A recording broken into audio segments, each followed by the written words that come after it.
திமுக நிறைவேற்றிய தேர்தல் வாக்குறுதிகள் குறித்து வெள்ளை அறிக்கை வெளியிட வேண்டும் என பாமக நிறுவனர் ராமதாஸ் வலியுறுத்தியுள்ளார். திமுக தேர்தல் வாக்குறுதிகள் அது சம்பந்தமாக ஒரு வெள்ளை அறிக்கை அவர்கள் வெளியிட வேண்டும் என்று கேட்டுக்கொள்கிறேன். மொத்தம் 510 வாக்குறுதிகளை அளித்தது. 510 வாக்குறுதிகள். அவற்றில் அதிகபட்சமாக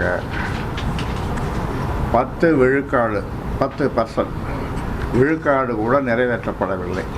510 வாக்குறுதிகளில் எத்தனை முழுமையாக நிறைவேற்றப்பட்டுள்ளன என்பது குறித்து முதல்வர்